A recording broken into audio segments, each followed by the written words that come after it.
Hello, everyone. I'm here today to read a Curious George story for Julian. Julian, the Curious George story that you asked for is not one that I have, but I do have Curious George. Curious George Gets a Medal.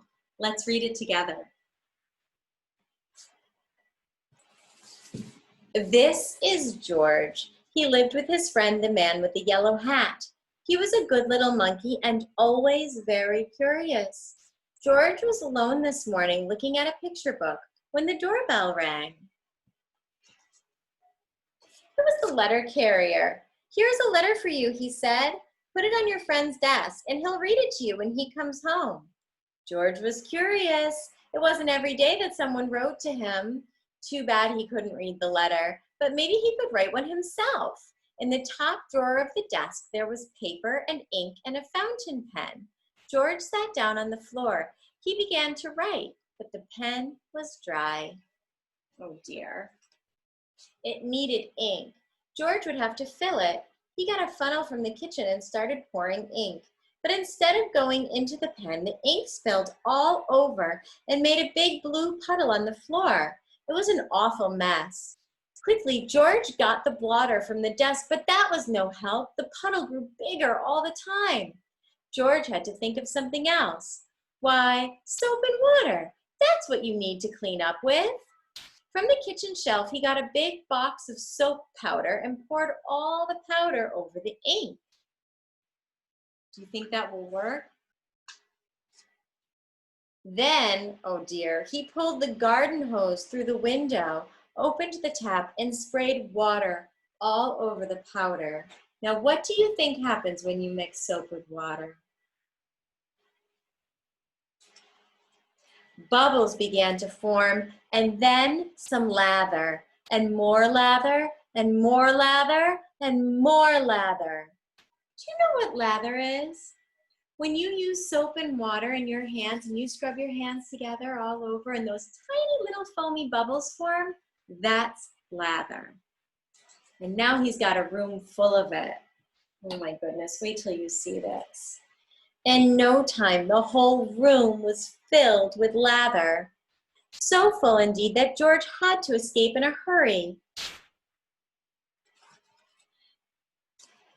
When he was safely out of the house, he first turned off the tap.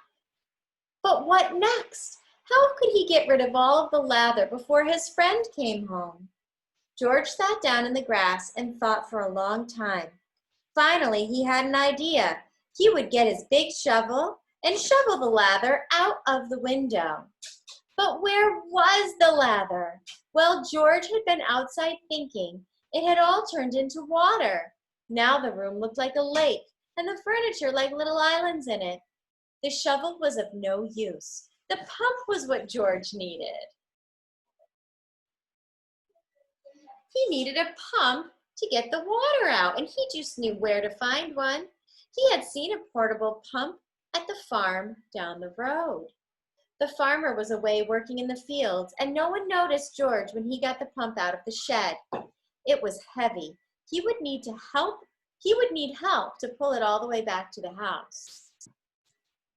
Should you take something from someone else's house without asking them?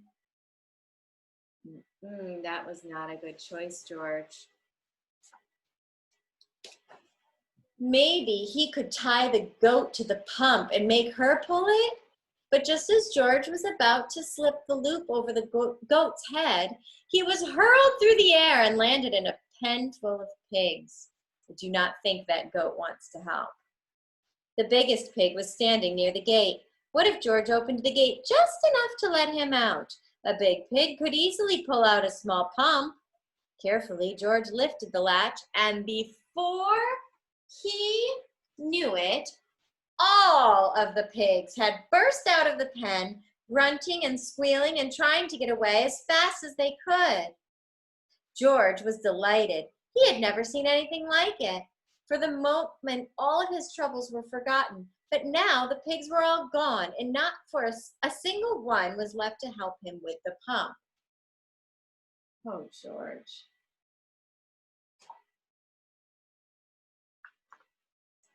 Luckily, there were cows grazing nearby. Cows are gentle and strong. It would mean nothing to a cow to pull the pump for him. This time George was right. The cow did not mind being tied to the pump. She even let him climb on her back, and off they went. George was glad. Now he would soon be home. He could pump out the room and everything would be all right. Well, it does seem like he's almost solved his problem, but not without making a few more. Meanwhile, the farmer and his son had heard the squealing of the pigs. They rushed home from the fields and now had their hands full catching all the pigs. Now, not until the last pig was safely back in the pen did they have time to look around. And what did they see? A little monkey riding on their cow, making off with their pump. Oh no, they are not happy about that. The chase was on. George and the cow were ahead at first, but the pump was slowing them down and the farmers were getting closer and closer. Now they had almost caught up with them. But where was George? Here he was, hiding in a shirt. The farmers had run past him, but on their way home they had to come back over the same road. George did not feel safe in his hiding place. Just then a truck came running down the road. George jumped aboard, monkeys are good at jumping, and was gone before the farmers had a chance to see him. The truck drove to a part of town that George had never seen before, and at last it stopped in front of a large building. It was the museum. George did not know what a museum was. He was curious. While the guard was busy reading his paper, George slipped inside. He walked up the steps and into a room full of all sorts of animals. At first, George was scared, but then he realized they were stuffed animals and not alive. And they were put into the museum so that everyone could get a good look at them. In the next room, George saw something so enormous that it took his breath away. It was a dinosaur. George was not scared this time. He knew it was not real. He looked at the dinosaur and then at the baby dinosaur, and then he saw the palm tree full of nuts. George liked nuts. Suddenly, he felt very hungry. He had missed lunch that day. He would climb up and just then he heard footsteps. He had to hide again. But where? A family came in to take a look at the dinosaur. They paid no attention to the little monkey who was standing there. The monkey did not move. He stood so still that they thought he was just another stuffed animal. George was glad when they were gone. Now he could pick the nuts. He climbed up the dinosaur's neck and started to pull, but the nuts would not come off. George did not know that they were not real either. He pulled harder and harder. The tree began to sway. Crash! Down came the tree on the dinosaur's head. Down came the dinosaur, and down came George. Guards came rushing in from all sides, and underneath the fallen dinosaur, they found a little monkey. They pulled him out of there and brought him to Professor Wiseman, who was the director of the museum. Professor Wiseman was terribly angry. Lock that naughty monkey up right away, he said, and take him back to the zoo. He must have run away from there. You can sort of understand why they're angry though, can't you? Because he really did cause a lot of damage, even though he didn't mean to. George was carried off in a cage. Oh dear. He felt so ashamed he almost wished that he weren't there at all. Suddenly the door opened. George, somebody shouted. It was his friend, the man with the yellow hat. It seems you got yourself into a lot of trouble today, he said, but maybe this letter here will get you out of it. It's from Professor Wiseman. He needs your help for an experiment. I found it on my desk at home. Remember the letter that the letter carrier brought at the beginning of the story? But I couldn't find you anywhere, so I came here to talk to the professor. And this is what the letter said. It's printed on special paper Museum of Science with a seal at the bottom. Director's office. Dear George, a small spaceship has been built by our experimental station. It is too small for a man, but could carry a little monkey. Would you be willing to go up in it? I have never met you, but I hear that you are a bright little monkey who can do all sorts of things, and that is just what we need. We want you to do something nobody has ever done before. Bail out of a spaceship in flight. That means leave the spaceship while it's still flying through the air. When we flash you a signal, you will have to open the door and bail out with the help of emergency rockets. We hope that you are willing and that your friend will permit you to go. Gratefully yours, Professor Wiseman, Director of the Science Museum. Do you think George will go? Do you think Professor Wiseman will still want him to go after all the trouble he's caused? So you are George, Professor Wiseman said. If I had only known, of course, everything will be forgiven if you are willing to go up. They got the smallest spacesuit for George and all the other things he needed for the flight. Then they helped him put them on and showed him how to use them.